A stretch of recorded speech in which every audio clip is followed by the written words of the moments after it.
Hi అండి, అందరికీ నమస్కారం. Welcome to Navaneetha vlogs. Friends, అందరూ ఎలా ఉన్నారు? బాగున్నారా? నేను కూడా బాగున్నానండి.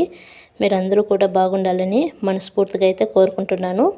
ఇంకా సండే రోజు వ్లాగ్ అయితే మీతో షేర్ చేసుకుంటున్నానండి. ఎక్కడికి వెళ్తున్నారని వీడియో తీసుకుంటున్నారు అనుకుంటున్నారా?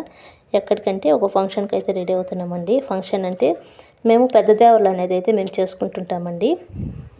మా పాలమత కులస్తులందరూ కూడాను పెద్ద దేవర కార్యక్రమాలు సంవత్సరానికి ఒకటి రెండు దేవర్లు అయితే వస్తుంటాయి. ఇంకా ఈ సంవత్సరం కూడా పెద్ద దేవర్లు అయితే వచ్చిండాయి. ఇంకా మా సొంతం పిన్నమ్మ కూతుర్లు అయితే కూడా దేవర్ సంబంధించిన వాళ్ళు ఇంకా వాళ్ళైతే చెప్పారు. అందుకనేసి అయితే వెళ్తున్నామండి మా ఫ్యామిలీ సమేతంగా. ఇంకా దేవర్ ఎక్కడంటే ముల్బాగుల దగ్గర తిప్పదొడ్డి కురుబరహల్లి గ్రామం దగ్గర శ్రీ పెట్టరాయ స్వామి పెద్ద దేవర్ అనమాట. ఇంకా దేవర్ సంబంధించిన వాళ్ళందరూ కూడాను ముందుగా వెళ్ళి టెంట్లు వేసుకొని 3 రోజుల ముందుగా టెంట్లు వేసుకొని అక్కడ భోజనాలన్నీ కూడా చేసి బంధుమిత్రులకు అందరినీ కూడా ఆహ్వానిస్తారు. ఇంకా అందరూ కూడా 3వ రోజు అనమాట. ఇంకా 3 రోజుల ముందుగా వెళ్తారని కదా, లాస్ట్ రోజు అయితే ఈ విధంగా అందరినీ పిలిచి భోజనాలు పెట్టి వాయినాలు ఇచ్చి తీసుకోవడం అయితే జరుగుతుందండి.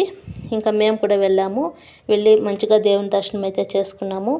ఇంకా తర్వాత దేవుని గుడి దగ్గర అయితే ఇలా కార్యక్రమాలు అయితే కూడా పెట్టారండి. ఇవన్నీ కూడా మీకు షార్ట్ వీడియోలో పెట్టాను. ఇంకా ఉత్సవమూర్తులు ఇంకా మేము కూడా దర్శనం అంతా చేసుకున్న తర్వాత మేము వెళ్ళాల్సిన టెంట్ల దగ్గరికి అయితే వెళ్ళేసి భోజనం చేసుకొని తర్వాత అయితే ఇక మధ్యాహ్నం 3 గంటలకి తల మీద టెంకాయలు కొట్టే ప్రోగ్రాం అయితే ఉంటుందండి. మా పెద్ద దేవర్లో మెయిన్ వచ్చేసి తల మీద టెంకాయలు కొట్టడమేనండి ఇక్కడ ప్రత్యేకత, దేవర ప్రత్యేకత.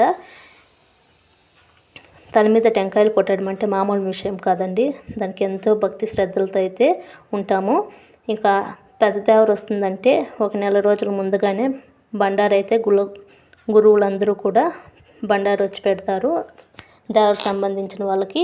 అప్పటి నుంచి 1 నెల రోజులు ఎంతో నియమనిష్టలతో ఉంటారు. ఇంకా పూజారులు కూడా అదే విధంగా అంతే నిష్ఠతో ఉంటారండి. అందరూ కూడా టెంకాయలు అయితే పగలగొట్టుకోరు. గుడి పూజారులు అయితే మటుకు ఈ విధంగా కొట్టుకుంటారనమాట తల మీద టెంకాయలు. వాళ్ళు ఎంతో నిష్ఠతో ఉంటారండి. వాళ్ళు ఎటువంటి కార్యక్రమాలను అంటే అశుభ కార్యక్రమాల్లో అయితే వాళ్ళు పాల్గొనరు. శుభకార్యాలు అయితే కూడా పాల్గొంటారు. అశుభ కార్యాల కన్నా కూడా వాళ్ళు దూరంగా ఉంటారనమాట. అంత భక్తి శ్రద్ధలతో అయితే ఇక్కడ కాయ అయితే జరుగుతుంది. ఇంకా ఇక్కడ ఫస్ట్ టైం వచ్చి ఎద్దుకి దేవుడు వస్తుందండి. ఎద్దును చూపించడం కుదరలేదు, అక్కడ క్రౌడ్ ఎక్కువగా ఉంది కాబట్టి. ఇంకా ఫస్ట్ ఎద్దుకు అయితే దేవుడు వచ్చి కాయ జరుగుతుంది. తర్వాత పూజారులకు అయితే దేవుడు వస్తుంది. తర్వాత అక్కడైతే కాయ అనేది జరుగుతుందనమాట తల మీద కొట్టడం. ఇంకా మీకు ఫుల్ వీడియో చూడాలనుకుంటే నేను ఫుల్ వీడియో ఒకటి పెట్టానండి. తల మీద టెంకాయలు ఎలా కొడతారు, ఎలా దండకాలం అనేది ఎలా చేస్తారు అనేది కూడా పెట్టాను. ఎవరైనా చూడకుండా ఉన్న వాళ్ళైతే కూడా ఫుల్ వీడియో అయితే చూడండి. ఇంకా ఇక్కడ చాలామంది పూజారులు అయితే కూర్చున్నారండి. చాలా బాగుంది ప్రోగ్రామ్ అయితే. కానీ ఎండ ఎక్కువగా ఉండడం వల్ల రద్దీ అయితే ఎక్కువగా ఉండింది. ఇంకా కానీ కాయ జరిగేది మొత్తం అందరూ కూడా చాలా బాగా వీక్షించారు. ఇదండి మా పెద్ద దేవరల ప్రాముఖ్యత. ఇంకా చాలా ఉన్నాయండి. ఎలా చేస్తాము, ఏం చేస్తాము అనేది కూడా ముందు రానున్న వీడియోలో అయితే మీకు క్లియర్గా అయితే నేను చెప్తానండి. ఏ విధంగా చేస్తారు అనేది కూడాను. అంటే ముందు మా అక్కదైతే జరిగింది, ఆ వీడియోస్ అయితే ఉన్నాయి. పెట్టామంటే నేను క్లియర్గా అయితే మీకు తీసి పెడతానండి వీడియోస్. ఎలా చేస్తాము ఏమనేది కూడాను చెప్పాను కదా. ఎంతో భక్తి శ్రద్ధలతోనే మేము పెద్ద దేవరలు చేసుకుంటాము. ఇలా లాస్ట్ రోజు అయితే తల మీద టెంకాయలు కొట్టిన తర్వాత సాయంకాలం దీపారాధనలు అన్నీ చేసుకొని అందరూ కూడా వాళ్ళ ఊర్లకైతే వెళ్ళిపోతారు. తర్వాత మరుసటి రోజు మేళదీపం అయితే పెట్టేస్తారనమాట. ఆతాకి పెద్ద దేవర ముగిసిపోతుందండి.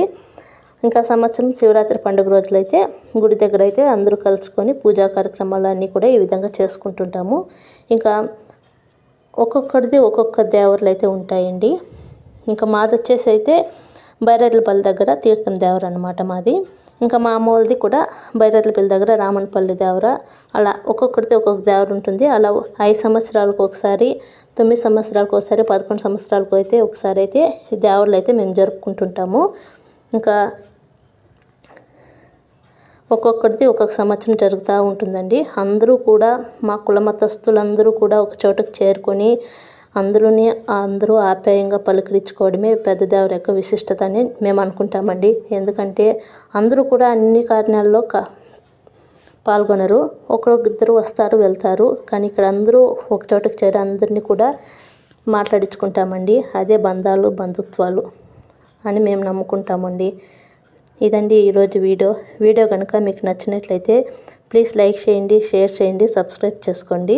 ఇంకా మేము చూడండి తిరిగి ఎండలో అలసిపోయాము. ఇంకా ఇండ్లకైతే కూడా బయలుదేరుతున్నాము.